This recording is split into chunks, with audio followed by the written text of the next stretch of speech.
All right. Thank you. Very good. Mukhang ready na lahat, no? So once again, welcome po sa session natin today and our topic is a very special topic, especially sa panahon ngayon, no? That people around the world and not only in the Philippines, people around the world are thinking and are focusing on healthcare and how important healthcare is. Okay?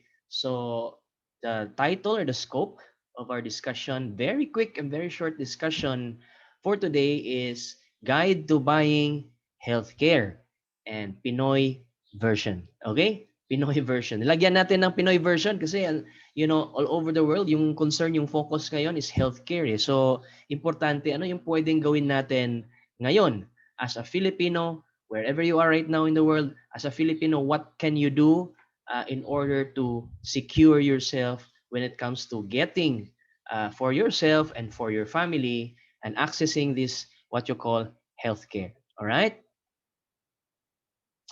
First up, again, a quick introduction, quick background about me and my wife.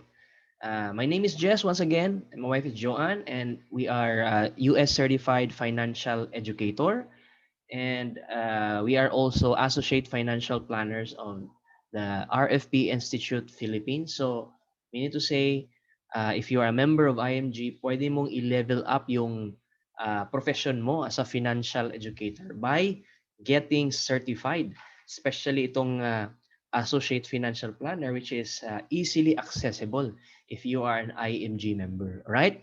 And total a number of years na naging full-time na po tayo as financial educator is 15 years. 15 years na po tayong tumutulong sa mga kasama natin, kapatid at loved ones natin, friends, all about financial education, all about sharing and spreading financial education. All right, let's get to the topic.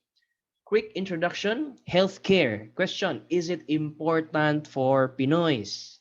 Sabi dyan sa slide, in our country, it is commonly happening that one sickness can easily wipe out your savings and perhaps everything you and your family work for. Nakikita natin guys, no? In fact, we hear from stories of our loved ones na nung panahon nila, they have this simple life, no? They have simple lifestyle, no? Okay lang sa kanila na makakain, they can eat 3 times a day and they're together with their loved ones, with their family, and if they have income, okay lang sa kanila na medyo sakto lang yung income, no? Hindi sobra, hindi kulang, sakto lang. And what is their situation during their time, during their generation, yung mga grandparents natin, was that probably they had a piece of property, di ba? Probably they have a piece of land where their house is built and okay na yung buhay nila. Okay? Pero as they grow older, yung lolo't lola natin, no, nagkakasakit sila. And nung nagkasakit sila, and by that time, lumaki na yung mga anak nila, they have their own families na rin. So, but since nobody prepared for health expenses in the future kasi inisip nila before okay talaga yung buhay, di ba? I mean, nakontento na tayo sa simple life and okay na tayo, but no one expects to be sick, and tatanggapin na lang natin almost everybody of us will get sick sooner or later, no? So pero hindi na anticipate ng mga lolo't lola natin at saka yung mga anak nila, no, yung mga parents natin, mga uncle and aunties natin. So what they had what they did when the grandparents got sick was that nag-chip in po sila, and since kung kulang yung chinip in, they had to sell a portion of their property. So yun po yung scenario na ano natin na nakasanayan natin or alam natin, nakita natin, na-experience natin. And the sad part is this, no? The sad part is this. A lot of our friends, our family, even close loved ones, no, are, going to experience almost the same experience. Not since they are enjoying life right now, we feel contented with life, gusto natin simple living, happy na tayo, nakikita yung family natin, nothing wrong with that.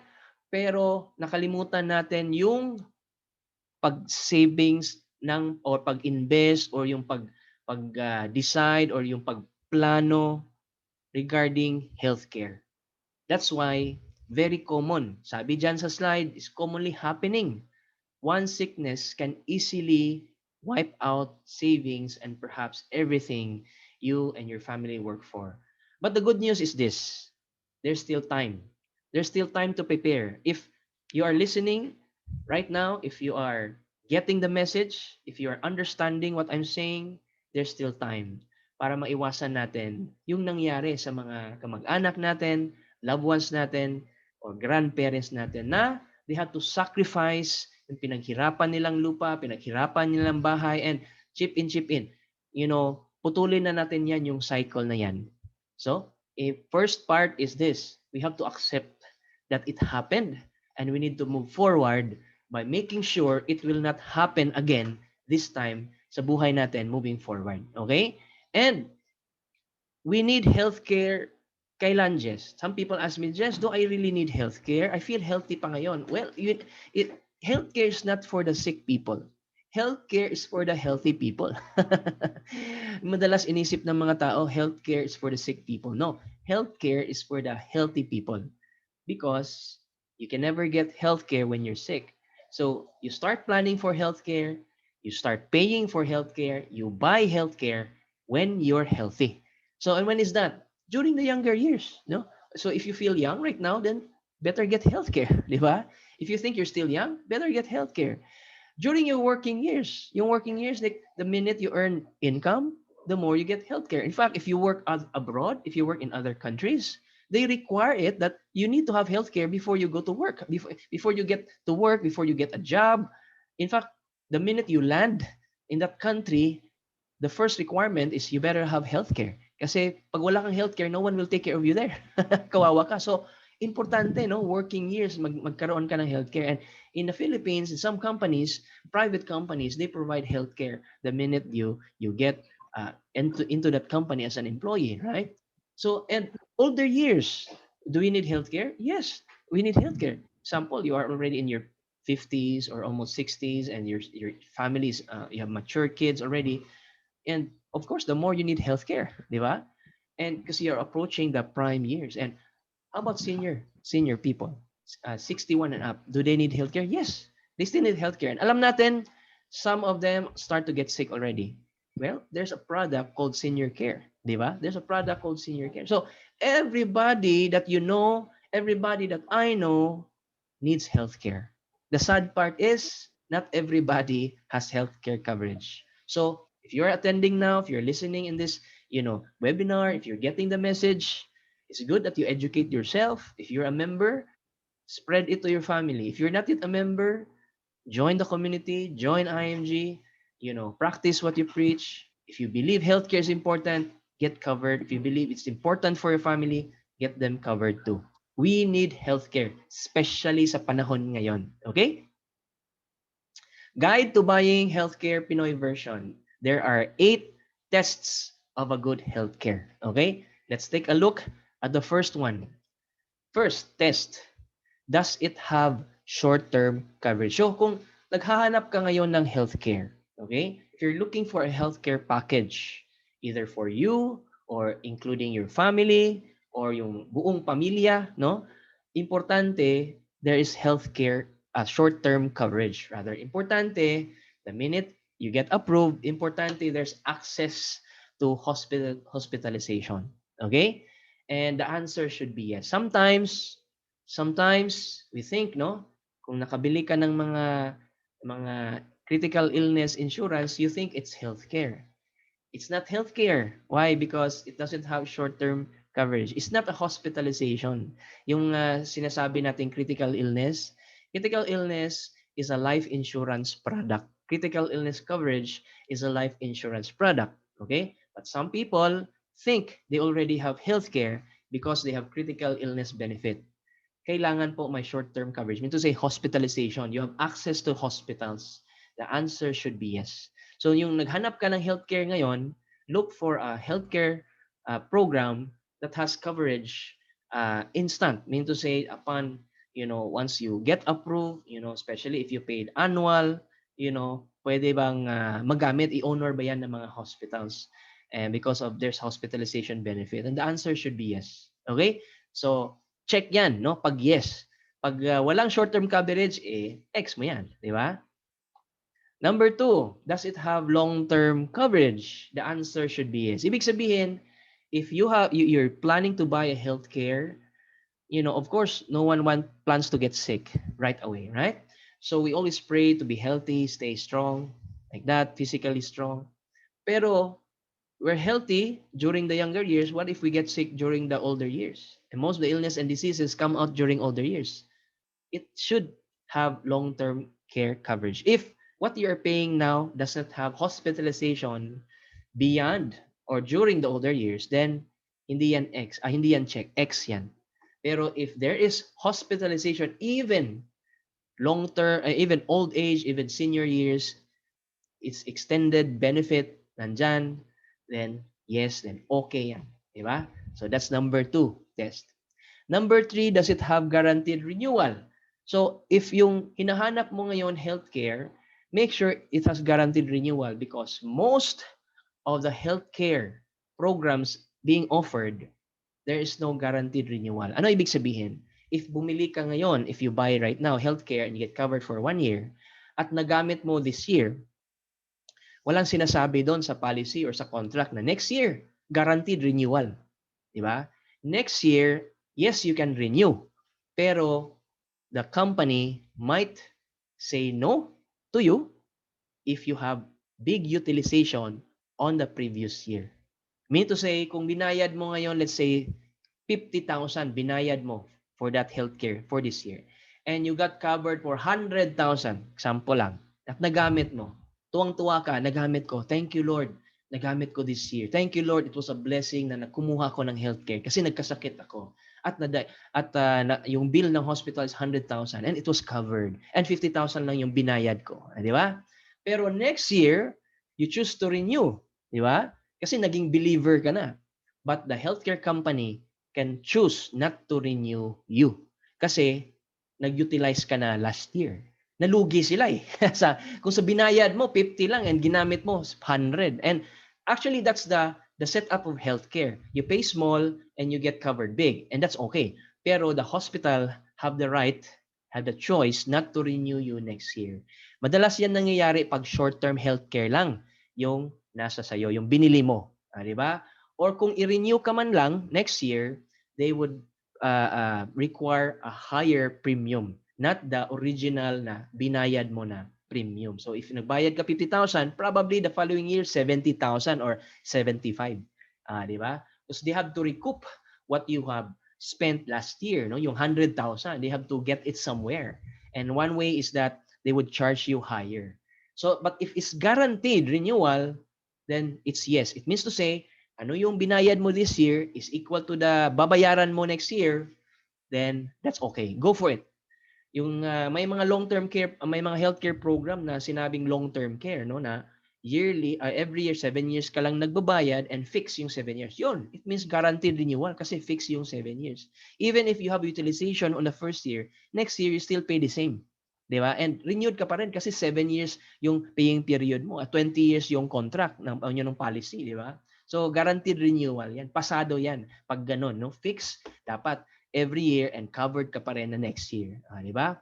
So, pasado, number 3. Number 4, does it have savings and investment benefit? So, yan po, no? Pag naghanap tayo ngayon ng healthcare, kailangan innovation yung hinahanap natin. There are healthcare programs na walang savings, walang investment feature. Mean to say, yung binayad mo this year, if hindi mo nagamit, then tinapon mo na yon, di ba? Hindi yon, it doesn't come back to you in a form of savings or investment. Tinapon mo na yon. Nagbayad ka ngayon ng 20,000, hindi ka nagkasakit, wala na yon.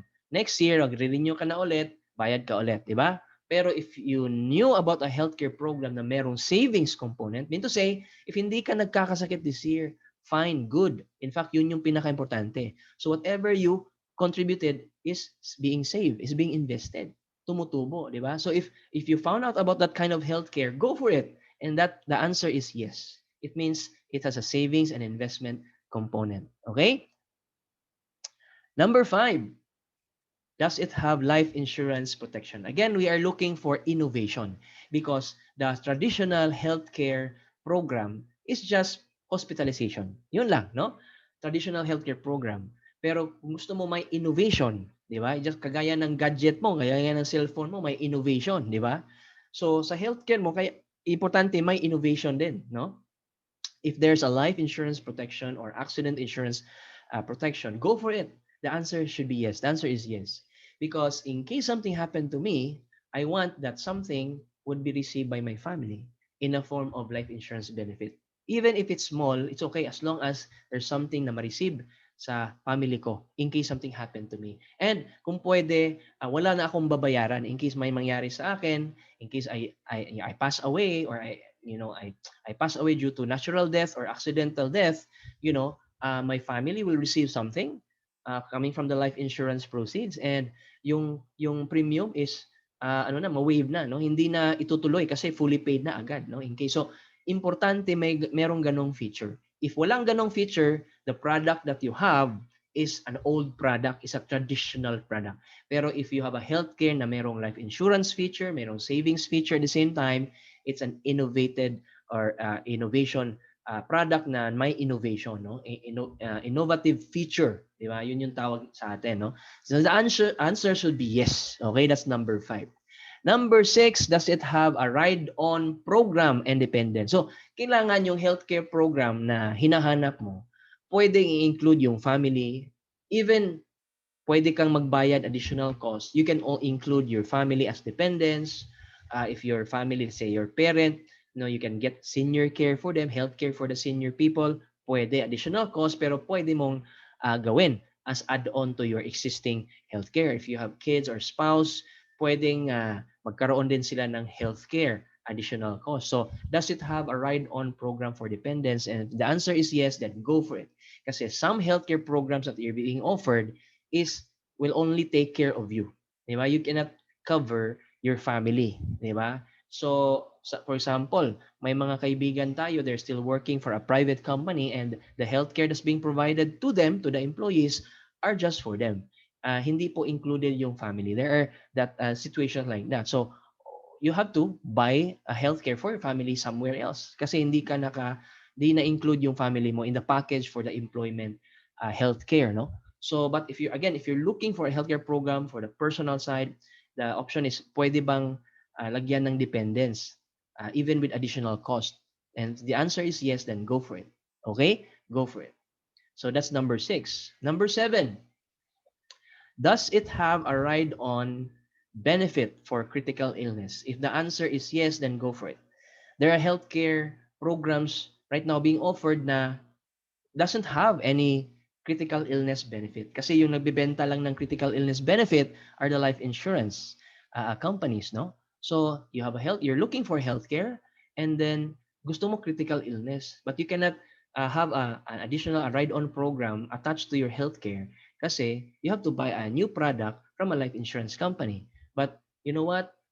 As of this moment, there's an innovation, there's a new product out there that if you have a healthcare, long-term healthcare, you can attach the same healthcare program, you can upgrade your healthcare program, and this time with a critical illness benefit.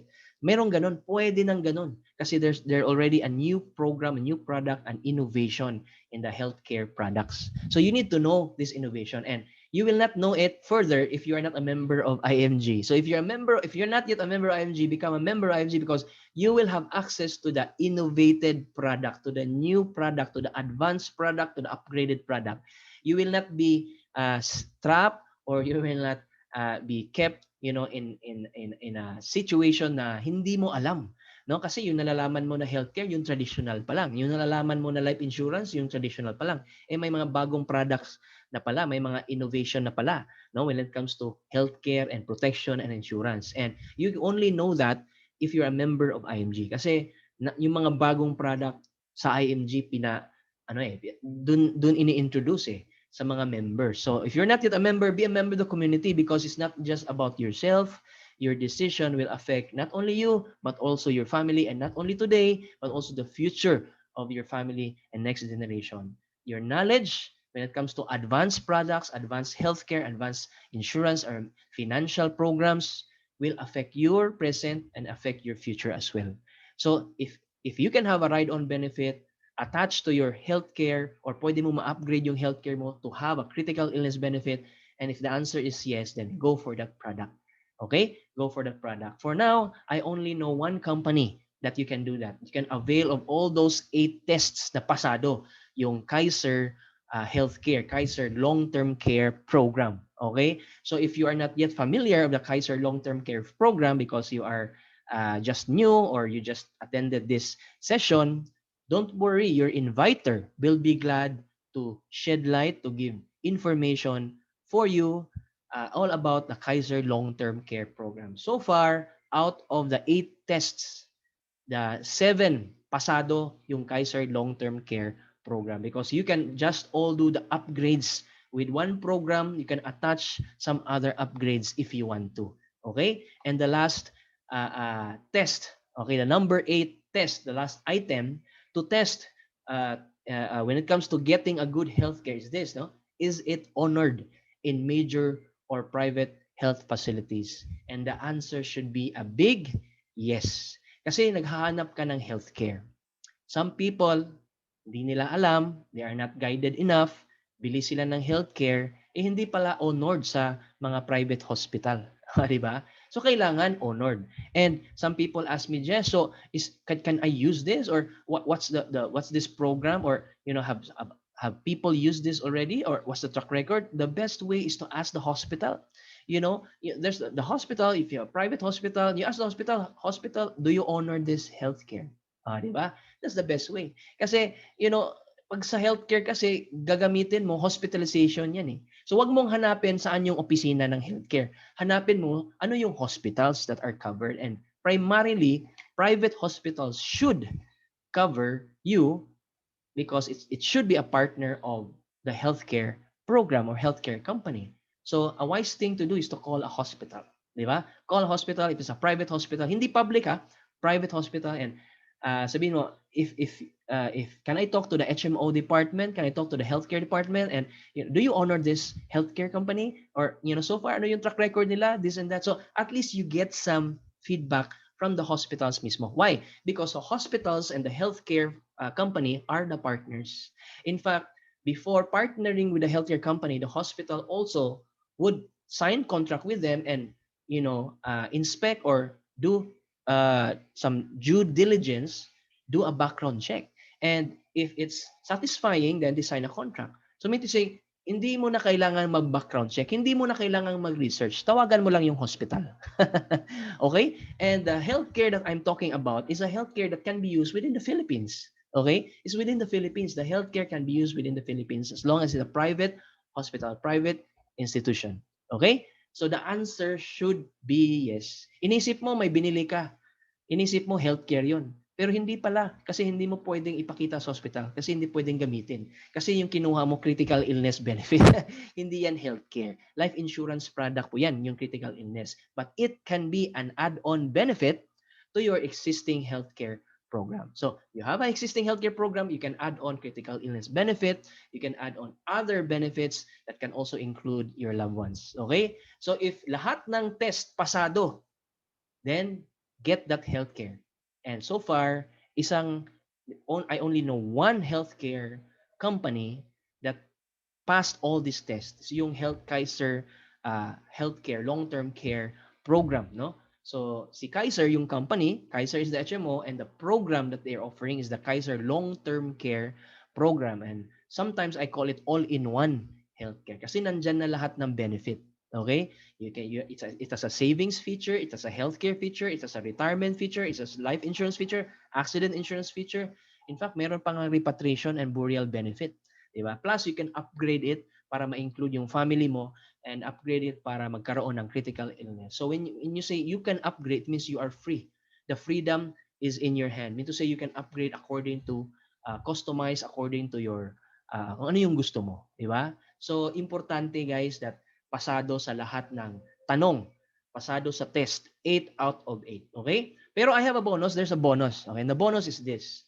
Can it be applied or paid or approved online?